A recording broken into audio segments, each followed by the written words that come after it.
Hey everybody, welcome to this week's Prophecy Update. As always, it's our desire to bring the events that are happening around the world from a biblical perspective and also a prophetic perspective. So thanks for joining us this week. Guys, what we're going to look at this week is what these technocrats want to do. And a lot of them are saying, we're going to introduce a digital ID and you're going to accept it, like it or not. And so the thought of a world identification marker and also combining that with a digital currency is on the prowl, and we need to be aware of it. And so we're going to take a closer look at some of the precursors that might be involved in this. Leo Holman had a great article about this, and I'm going to cite that quite often. If you ever listen to Leo Holman, he's fantastic. We're going to look at what they want to do as maybe a precursor. I'm not saying it is the beast system, but definitely is setting up the beast system of scanning eyeballs. That's what they want to introduce. And again, I'm not saying this will be it, but definitely we see the world systems and the technocrats aiming in that direction to give all of us some type of digital identification and digital credit system. And what we're going to look at today is Worldcoin, and they want to give everyone a digital identification through a retina scan or an eyeball scan. And so we're going to talk about that today. So as Leo Holman notes in his article, and you can see it on his website, a digital identification will soon be mandatory for anyone who wishes to partake in the day-to-day functions of society. He notes that these globalist elites, and we all know this, and these technocrats are working at lightning fast speed to achieve some type of global identification system. As you know, we've been talking about this for a while, and Leo Holman notes it as well. And basically, as you guys know, it's to control everybody on the planet. That's what it's about. They're going to come to us saying it's for safety, it's for security, it's going to clear up the cartels, and it's going to be create a utopian situation where we all have peace and safety, as the Apostle Paul warned. Remember that? But anyway, what they're going to do is, as you know, put a digital identification on everybody, and everyone be under their thumb and under their surveillance, and basically make us all slaves. That's the whole goal about this. It's not for peace and security, it's for slavery, and it's for tracking and surveillance, and basically to control every facet of the human life. So Holman draws our attention in his article to what they're wanting to do. And this company wants to do biometric iris scans and use iris scanners to our eyes, and they're starting to do it throughout Southern Europe. We're not saying, and neither is Leo Holman saying this is the digital ID that the Bible's going to, that the beast system's going to use. He's just saying this might be a precursor, and he's right. There's a lot of precursors. There's a lot of companies wanting to do this. There's a lot of technocrats wanting to do this. There's a lot of governments wanting to do it, and that's the point.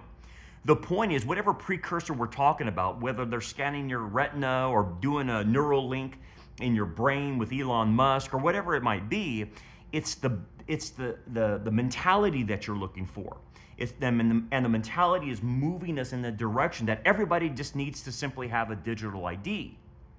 Anyway, Holman references an article from Slay News, and where it caught one of these technocrat CEOs from a company called Worldcoin. Okay, Worldcoin. Note that name, because that company, Worldcoin, was co-founded by Sam Altman, which is the head of the company behind the artificial intelligence AI chatbot GPT and OpenAI. So pay attention to this company, Worldcoin.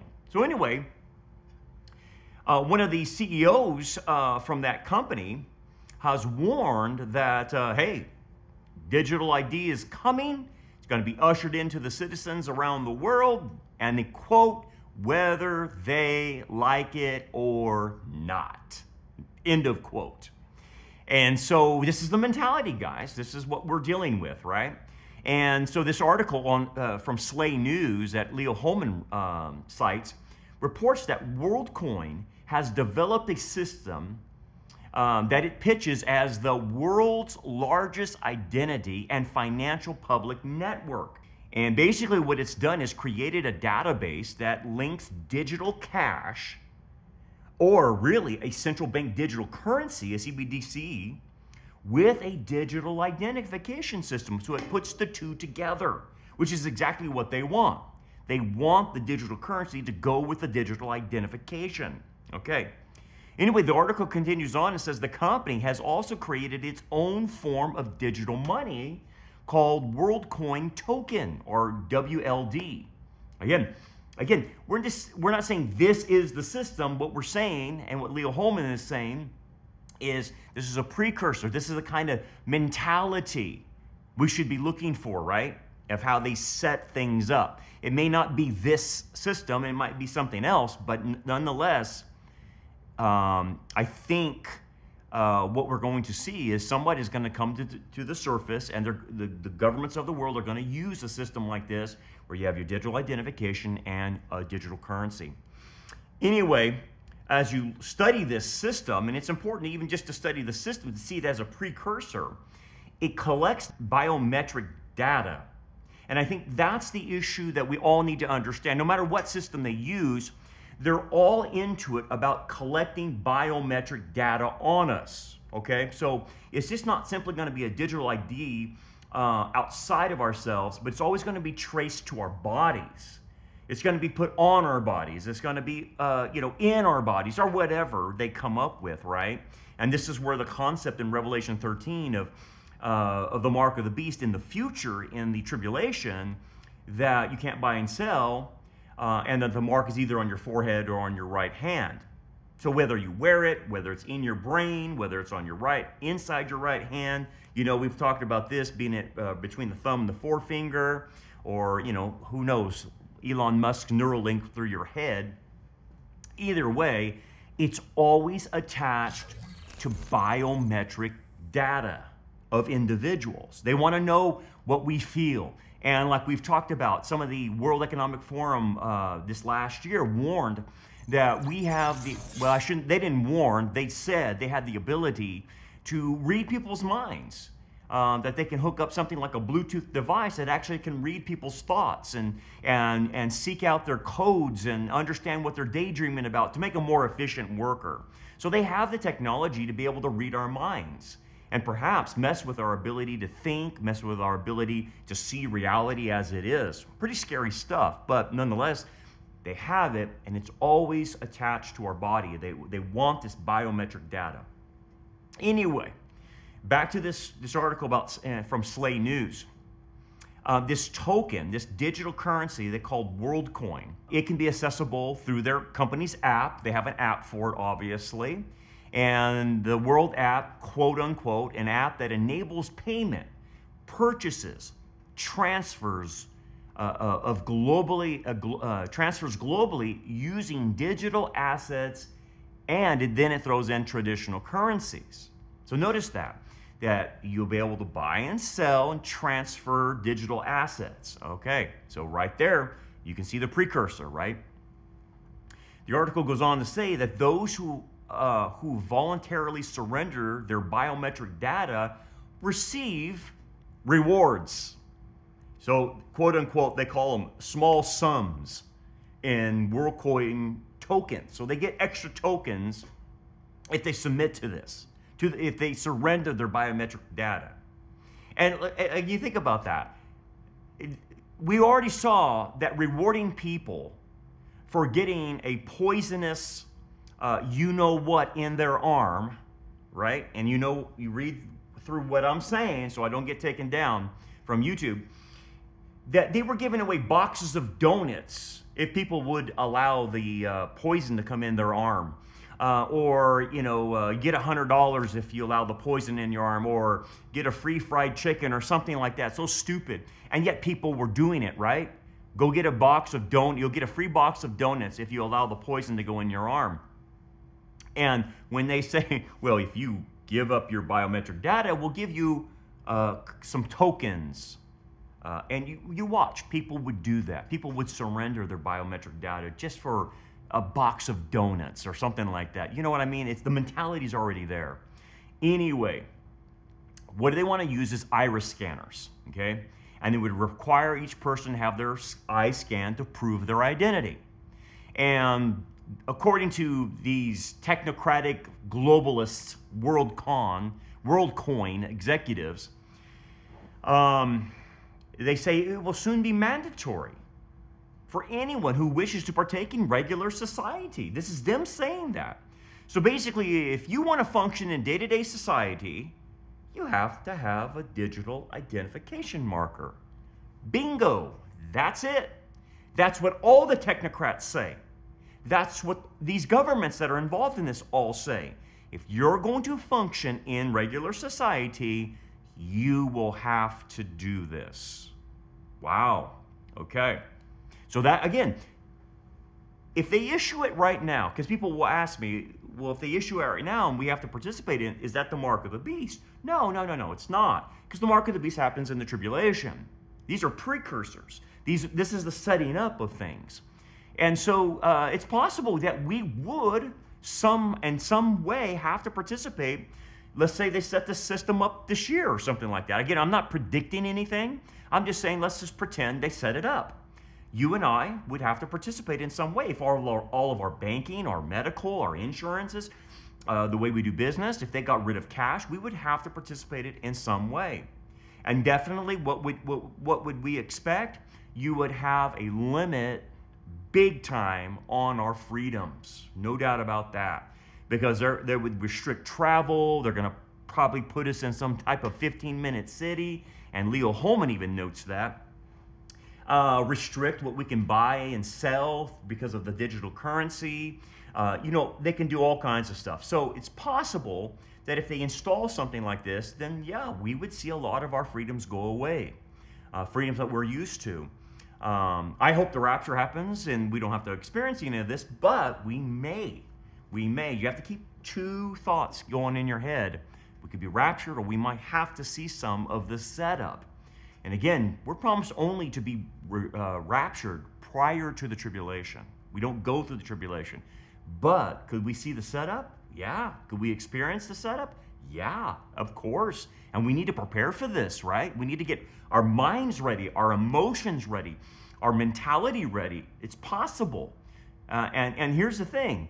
We shouldn't be shocked by all of this if they do install something like that.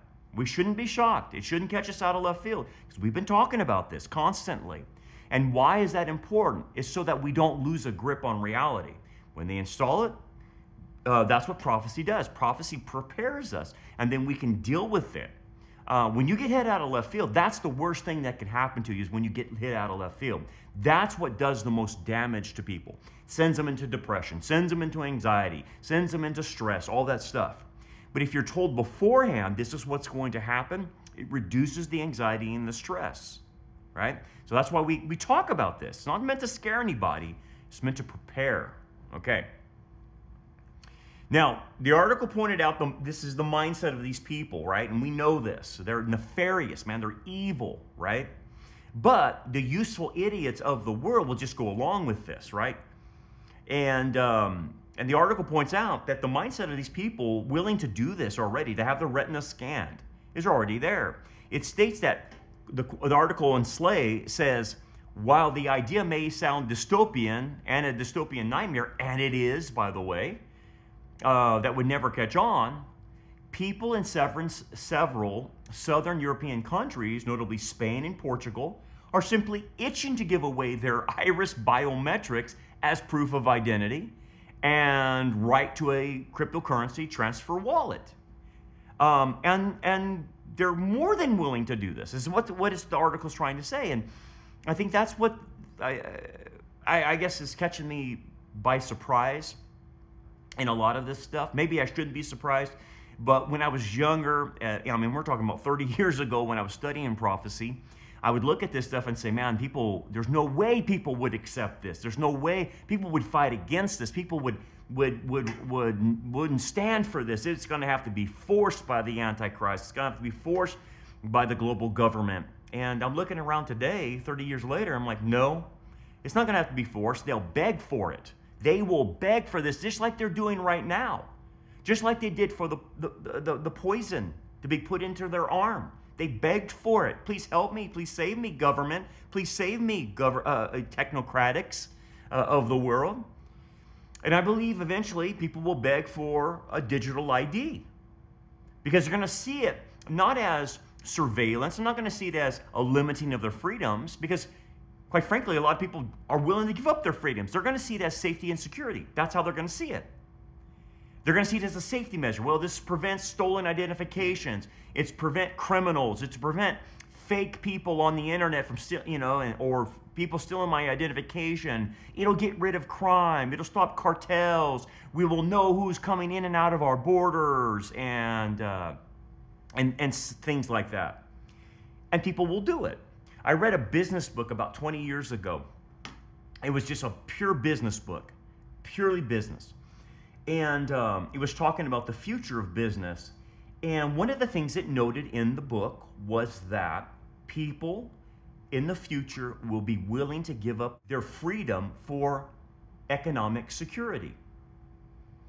And I remember reading that and I said, And that was 20 years ago. And now we're living it out. I'm seeing it right now play itself out. And I can't even remember who wrote that book, but they were right. People will be willing to give up freedoms and personal rights for peace and security. And we're watching it. And I want you to think about this, about the experimental poison that the majority of people were willing to take. And now there's all kinds of ramifications medically for people who did that. Cardiac arrest, myocarditis, blood clots, you name it, it's happening, okay? There's no denying it. The evidence is there. Okay. Why did a majority of people go along and why did a minority not? Okay? Why did a guy, think about this, why did a guy like Ice Cube, now I know that sounds crazy, it's not like I listened to Ice Cube, but I watched Tucker Carlson's interview of Ice Cube, and they mentioned that Ice Cube turned down $9 million because he would not take the poison in his arm. Watch this. The Hollywood Reporter says actor Ice Cube is saying no to a $9 million payday because he won't say yes to the COVID vaccine. The actor and rapper was set to co-star in a new comedy, Oh Hell No, alongside Jack Black. But when producers requested all cast members get a COVID vaccine, Ice Cube backed out. Why wouldn't you take the vax? You had a direct order to take it. You were told to take it.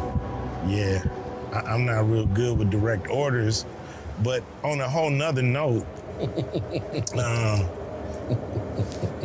but it was a command. I mean, they told. I'm sorry, they told you. I mean, they couldn't have been clearer about it. Yeah, it was pretty clear. Did you take it? Of course not. Yeah, no, it wasn't ready. You know, it was 6 month, kind of rush job. And I didn't feel safe. But they told you you were safe. I know what they said. I know what they said. And I heard them. I heard them loud and clear. But it's not their decision. There's no repercussions if they're wrong. But I get all the repercussions if they're wrong. Was it a tough call for you? No, it wasn't a tough call. I wanted to be an example for my kids. Really make sure they didn't take it either. Show them that I want to stand on my convictions and that I was willing, to lose $9 million and more. Interesting, wasn't that? Again, I'm not endorsing Ice Cube and his rap and his lifestyle. I'm just using that as an example of what Tucker was trying to point out.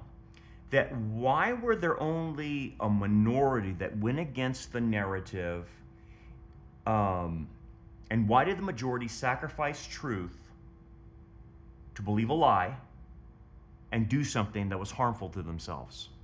Well, it was fear, no doubt about that. And again, what did we learn from that? That was a great experiment. It was a great picture of what humanity is willing to do when you put in fear and their health is at stake, their livelihoods are at stake, or whatever, it shows you a picture of what humanity will do. Now, the interesting thing about this, Matthias Desmond has done the research on this, and I'm going to keep referring to this guy constantly about why do the masses go along with the lie? And because I believe with the digital currency, I believe all the stuff that they're coming with, the digital identification, that the masses will just simply go along with it.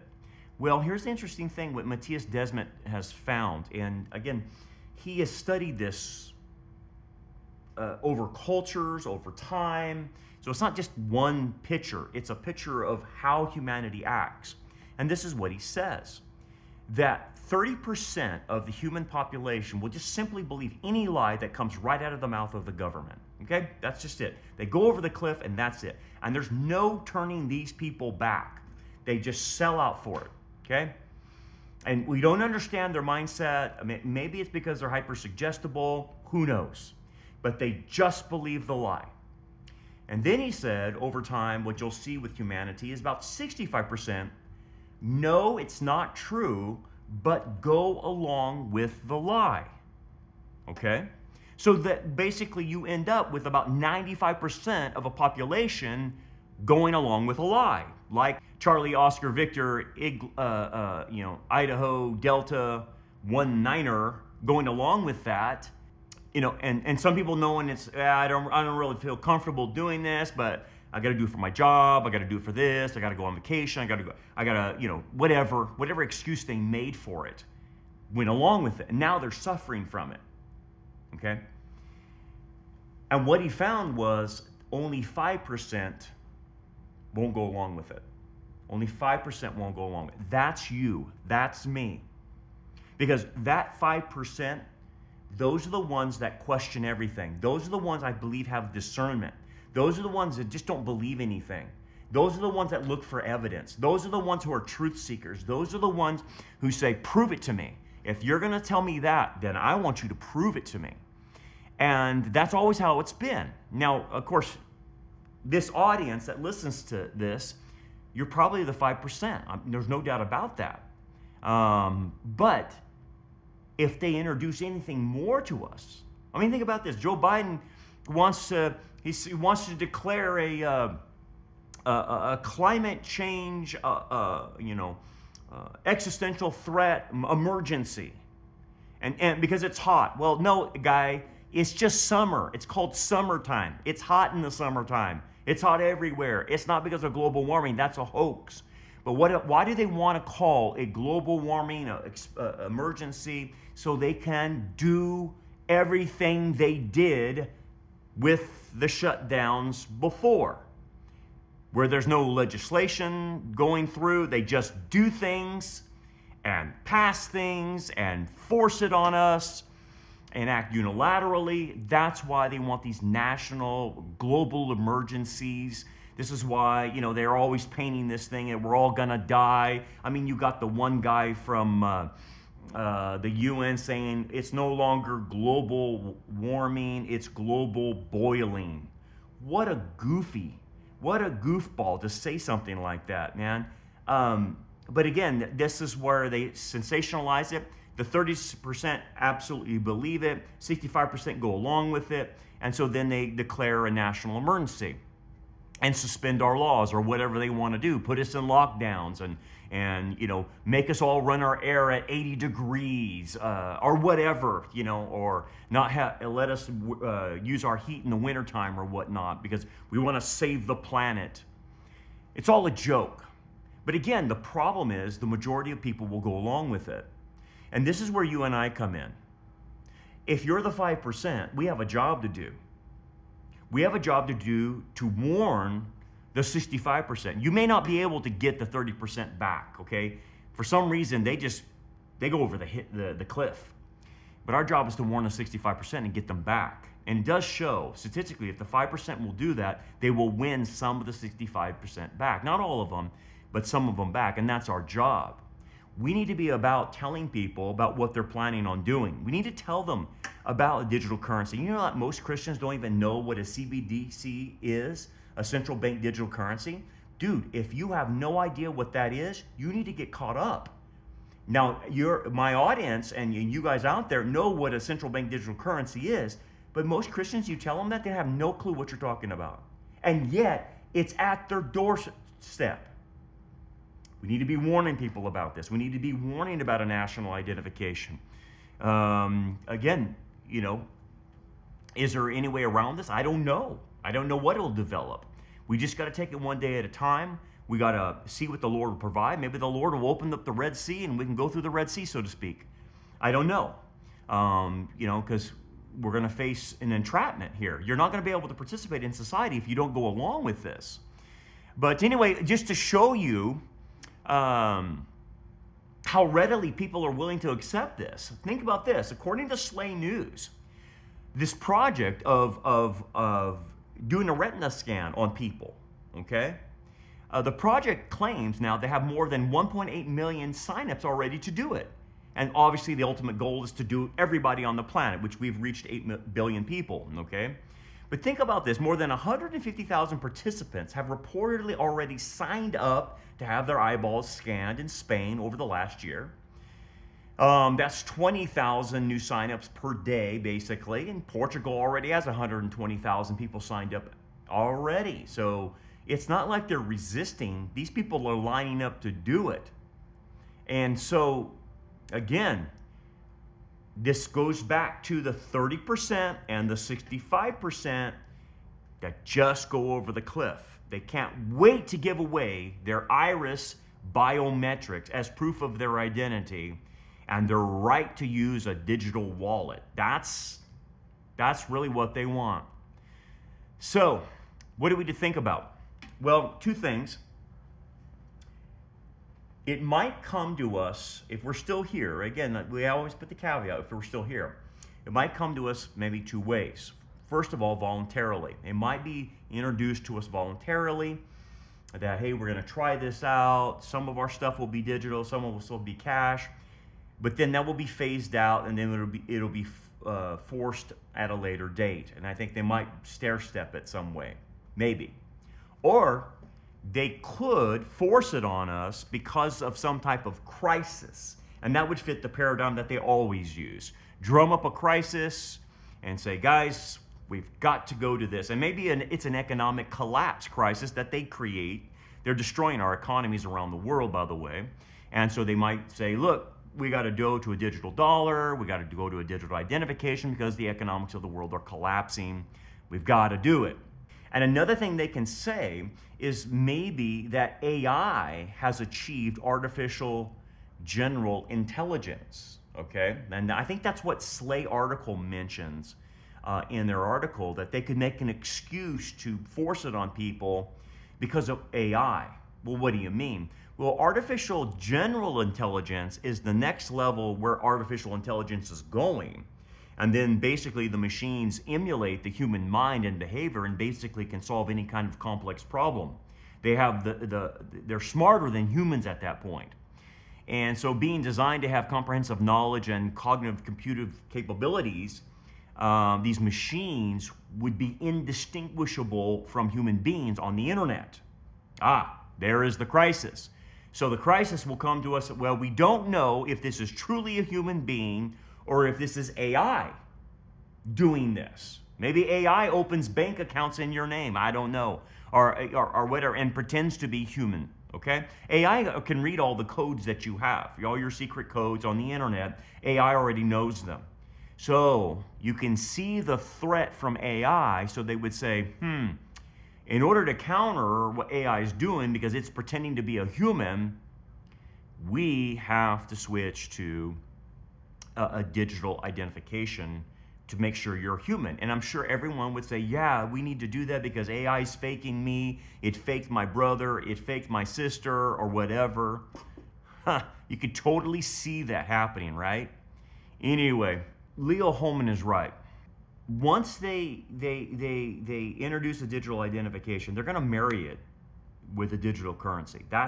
It's just how the two are going to be presented, okay?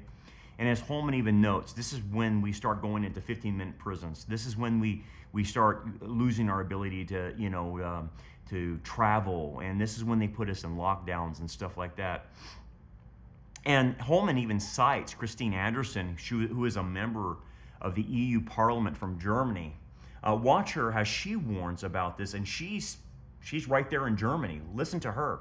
A 15-minute city mean basically a neighborhood where you can reach everything you need within a 15-minute foot walk, a doctor, grocery store, and so forth. However, if you now fancy another store and it does not happen to be in your neighborhood, you won't be going to that store anymore. Total control is what we're talking about. Once they decide you're no longer allowed to leave your 15-minute immediate area, they don't have to fence it in or anything. It will be done via digital ID. With a social credit system, kind of Something maintaining like that. compliance. Yes. And there's pilot projects already going on in Bologna. It's called the Bologna Wallet, and in Vienna it's called the Vienna Token. It's voluntary for now, and it's only pretty much enticing people to get some ticket for a little less or something like that to go to theater, something like that. But soon there will be a time you don't have a choice anymore. You have to have this digital green certificate, this QR code.